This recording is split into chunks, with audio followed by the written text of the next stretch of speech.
Iguodala to Curry, back to Iguodala, up for the layup. Oh, blocked by James. Curry, one-on-one. Irving puts it up. It's good. Kyrie Irving from downtown. The three, steps back, crossover, puts up a three. Rebound James. Second. It's over. It's over. Cleveland is a city of champions once again. The Cavaliers are NBA champions. Cleveland! This is for you!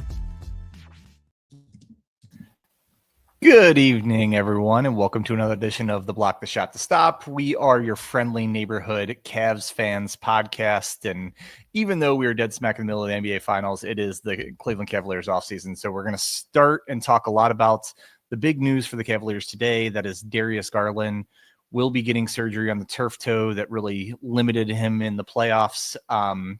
Their expected timeline for recovery is 4 to 5 months, so we'll talk about how it might change how they start next year. And then we'll wrap up with a little bit of NBA Finals talk. But anyway, I didn't introduce Skylar Webker is here with me, or myself, Kevin Lynch. Skylar, how you doing tonight, man? Dude, I was doing good today until I saw that Shams report. Man, 4 to 5 months. And they're obviously going to miss the start of the season. Yeah. I think that completely changes whatever Kobe Altman had planned for this offseason. Whether it involves Darius Garland or not, like it changes having the point guard ready to start the season. Yeah. It changes quite a lot for this team in the off season here. You posed a question before we got on. You know, they got knocked out 27 days ago, and it just comes out now that he's getting surgery. I mean, what happened between the end of the season and now to kind of push out? Yeah, I don't know. We'll talk about that. We'll talk, like I said, about all of it, how it's going to impact really everything the Cavs do for the next at least 4 to 5 months. Shams is kind of becoming like one of those stereotypical people you don't want to hear from, like an HR, like a coach that tells you to bring their playbook to the office. Like you just, if you're in a Shams tweet, it's usually not a good thing for you. But anyway, like you said, well, let's go ahead and start there, the timeline of this. So the Cavs season ended, as unfortunate it was, on May 13th. The Pacers get knocked out. You know, the Cavs are battered and bruised, but we didn't hear anything about anyone, you know, any significant enough injuries that would require surgery in the offseason, at least at that point. And then it'd been, you know, deathly silent about Garland, about anybody else really until this morning. And all of a sudden he's getting surgery and he's out 4 to 5 months. And I will say, they always say, you know, whatever timeline they give you, times it by at least 1.2 or to 1.5. So most likely he's going to be out more like 5 to 7 months would be my guess. And, you know, why did we hear nothing? Is he just having surgery almost a month after the season ended, you know, kind of prolonging how much he would miss at the beginning of next season? I don't know. It's a weird story in what kind of was a weird end of the season for the Cavs. Yeah, it's a weird end of the season. And like you said, like, I wonder if they were trying to do everything they could, rehab it without surgery, taking time off of the foot, not doing anything, seeing if it'll just repair itself. Right. And seeing, you know, results weren't there and surgery was our only option. Likely, I would say. But we talked about how, you know, other than the timing of this injury, Darius Garland had a fantastic year. Right. He played 75 games. He was an all-star this year, and we really saw the decline once that injury happened. You know, you could tell it was seriously affecting him in the Pacers series. Yes, for sure. I completely agree with that. You know, the durability questions with Darius, I think were kind of fair after his first couple of years in the league. You know, he only played 50-something games his first 2 years. But now 3 of the last 4 years, he's played at least 68 games. Like you said, this year he set a career high with 75. The only one of the last 4 seasons he didn't do it, his jaw shattered. So I think that's kind of kind of legitimate for missing some time. Fair. So yeah, I think the, people questioning his durability is a little bit misplaced. I think it's more, like you said, unfortunate that the injuries really the only injury that he did get this year, a couple injuries he's gotten in the past few years all seem to be right at the end of the season, worst timing. And to your point about the season he had, overall, Darius Garland had a great season. He was an all-star. He set career highs mostly in like efficiency numbers. Like he shot his highest field goal percentage, highest true shooting, effective field goal, second highest 3-point shooting he's ever had. So he had his most efficient career season of his career. Little inconsistent, especially towards the end of the season, and we talked about that. But overall, a really great year. And yeah, I mean, I think this leads us into the question that you asked us in the chat is like, how does this affect what the Cavs do in the offseason? Because Garland has been, probably the most notable player in trade rumors at this point. And so, how, let me just turn this into a question for you. How do you think it impacts the Cavs in the offseason and also potentially to start next season? So as far as the offseason, I think it definitely changes what other teams are going to value, because they know that they're not going to, if Kobe Altman decides to trade Darius Garland, it definitely changes what other teams are going to offer you or what that's going to look like, because they know that they're not getting somebody until, maybe a month or two after the start of the season. So it definitely changes any kind of leverage you have. It changes what other teams are looking at or what could be offering. Personally, I don't know if Darius Garland is the guy that, in my mind, that would be getting shot. I mean, we saw this year, he played excellent. They figured it out with him and Donovan Mitchell. Just the unfortunate timing of injuries that leaves the bad taste in your mouth. I think one thing that we've seen with Kobe Altman is kind of the steadiness of how he moves and how he builds. And I think he still sees Darius Garland as a big piece of that. As far as getting ready for the season, kind of alluded to it, like you got to have somebody playing point guard, which kind of opens up the door for, friend of the show here, TJ Maxx, Ty Jerome, to kind of come back and take a swing in that starting role while Darius Garland's sealing up. Yeah, you're 100% right. And I definitely want to talk about Ty, but I kind of want to, talk about what you said about how it would affect their trade value, and other teams might not want to offer as much, might be more hesitant with Garland missing the first part of the year. I think that would, I think it has an impact, but not a huge impact, because he is signed for 3 more seasons, no player option or anything. He is in hard ink for the next 3 seasons. So if a guy's going to miss the first month or 2 of a season at the start of a 3-year contract, say, like, I don't think that, impacts what they would get too much. I think it would be more, other questions teams would have around Darius as far as how they would value him, more than just this one injury. I mean, obviously you would want to, some of that depends on how well the surgery goes, timetable, recovery, any potential long-term impacts. But for the most part, I was kind of doing a little bit of sleuthing on Turf Toe today, and it seems like even guys who have surgery, it's not a real debilitating injury. Like they come back pretty successfully from. And as far as trades go, I don't know what the Cavs are going to do. I really don't.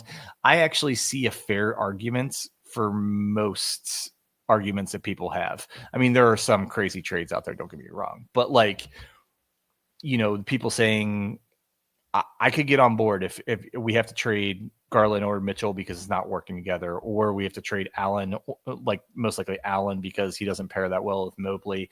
We have to, like I've said from the beginning of last year, I think they need to get more athletic on the wing. I think they need more 2-way players, players that are above average on both offense and defense. So like, but I do think this could impact the direction that they go in the offseason. And part of the reason is, and we'll now turn to your other topic, Ty Jerome, kind of the lack of depth they have at point guard. I mean, this year, being honest, as much as we loved Cam Porter Jr., they didn't really trust him to play unless they absolutely needed him to play. So they really were only playing, 2 point guards and Garland and Jerome, and then Mitchell playing point guard when he has to, kind of thing. So, now you really do wonder about depth. You worry about how important it is to bring back Ty Jerome, and what could this mean for Cam Porter Jr.? What could this mean for potential, other off-season moves, whether it's free agents or trades? Like, I don't know.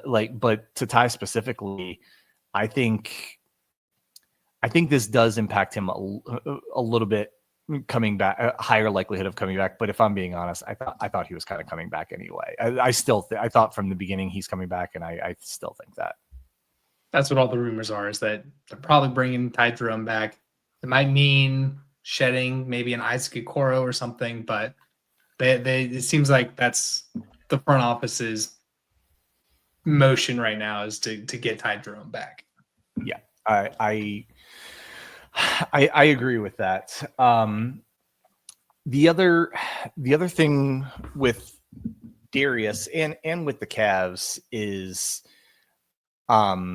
one of their big things this year was like depth and having guys that could play. That depth is going to be tested for next season, because now, assuming, let's assume they for the most part bring back the same team, which is still, I think, the most likely outcome. You're almost for sure going to lose one of Ty Jerome or Sam Merrill. That's just my opinion. I think most likely they lose Sam Merrill, and then Garland's out, and you're going to lose some other guys toward the end of the bench, Javonte Green and everything. So, like, are the Cavs going to have, like, are they going to have to kind of play a different way? They're going to have to lean more on an 8 to 9 man rotation than an 11. I don't know. I feel like this injury could have a lot of domino effects down the road for the Cavs. Yeah, I think so. I hope they don't have to shorten up their bench, because we saw how great this team is when they get the length, they get the rest they need, kind of capping guys to 35 minutes. I think it might just mean that Kenny has to trust kind of these younger guys and develop these younger guys, like a like a Craig Porter Jr., like a Jalen Tyson, to give them more NBA minutes and NBA shots. But that's going to be on Kenny and his staff, who's also shorthanded with Phoenix hiring one of the assistant coaches. Yeah. And that's something, that was going to be our lead topic tonight. But obviously Darius got in the way. So we'll come back to that in a second, but let's, I guess, finish up on Darius. I think my one concern is Darius Garland's superpower is his speed. He is one of the fastest players in the league, one of the fastest players in the league with the ball in his hands. I don't like when that's your superpower and you start getting surgery on your lower body. So as much as, this isn't the worst thing, this isn't a torn ACL, a torn Achilles, anything like that, I would say it's definitely the whole situation. I think it's not panic, but it's not like not concerning either. Yeah, it's definitely concerning. I think he's got two superpowers. One is speed for sure, but then also just his twitchiness in which he operates, which causes for a lot of stop, a lot of misdirection, a lot of spin, which puts a lot of pressure and torque on that toe. So that is kind of a cause of concern, not only just next season, but something that now has to work harder to overcome year in and year out. Yeah, for sure. I couldn't agree more. And I'm going to refrain from going down the talk too much about the off-season plans, and we want to focus more on Darius. I think in a couple of weeks, once the NBA Finals over and the full off-season starts for the whole NBA, we'll maybe go into more speculative moves that they could make. But I do think this is a very impactful news today for the Cavs, and I don't think it's anything that destroys their hopes for next year or their title contention hopes for next year. But I do think it alters their plan a little bit for both this offseason and going into next year. So we'll see. And it's really funny. Our guys from Green with Evie, or the Boston Celtics podcast, were sending me messages yesterday proposing trades that Darius Garland was in. So yeah, I saw those. I didn't hate some of them. Yeah. We'll use the trade machine here in a couple of weeks once all that's over. But we should touch on the news. Jordan Ott, Cleveland Cavaliers assistant for this past year, well-traveled, well-respected assistant coach. I think he's coached on maybe 4 or 5 different staffs. Was brought in by Kenny this past year as one of his 2 lead assistants. He was hired by the Phoenix Suns as their coach. I'm not going to sit here and say I know everything about Jordan Ott and everything that he brought to the Cavs next year and what he should get credit for, what he shouldn't, and everything. But I do know that, you start picking out pieces of a team, whether that's on obviously the roster, the coaching staff, and everything. It leaves you a little vulnerable to replace that. And so while we wish Jordan the best, I think if you lose somebody who is such a good assistant coach that he's getting a head coaching job, I think it's a loss. And I think it's something, the Cavs are going to have to, adjust to. Yeah, I said this last week with Tim, but I'm surprised. I mean, the Cavs must have shown the league something that other front offices are starting to pick guys off immediately. Usually they are able to keep a coaching staff together maybe 2 to 3 years before starting to get picked off. So they must have really shown the league something if not only Ott going to Phoenix, but another one is kind of a candidate in the New York role.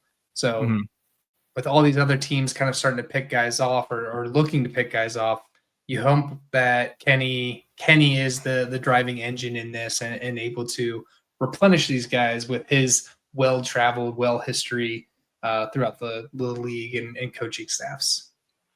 Yeah, I mean, and I don't want to have the Cavs take all the Jordan Ott's success. He's been a member of Cleveland was his 6th team that he was part of. He was in order. So he became an assistant coach with the Atlanta Hawks in 2012, and he has been assistant for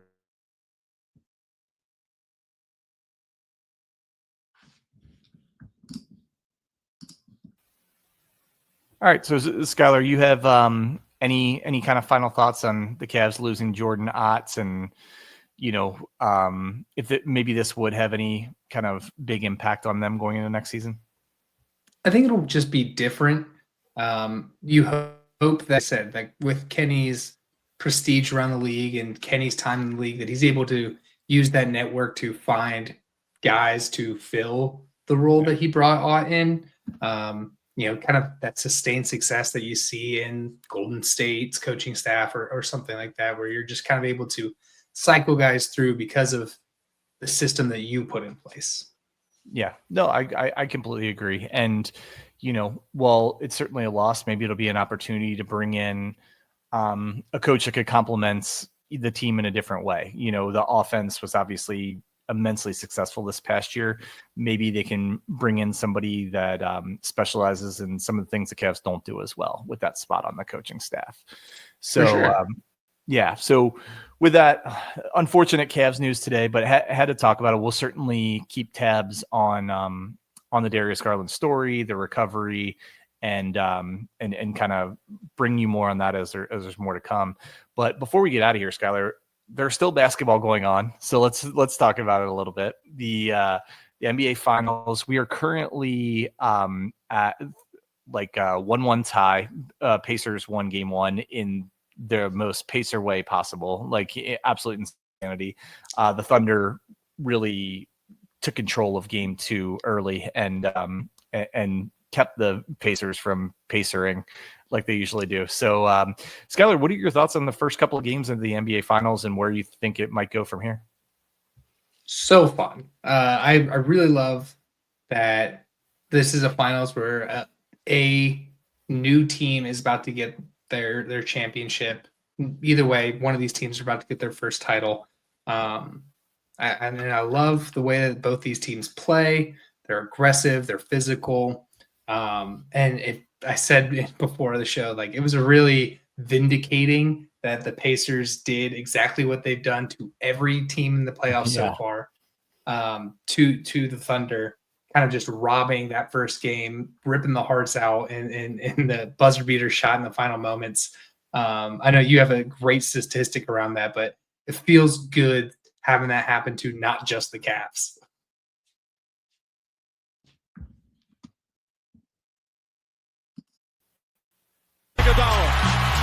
Iguodala to Curry, back to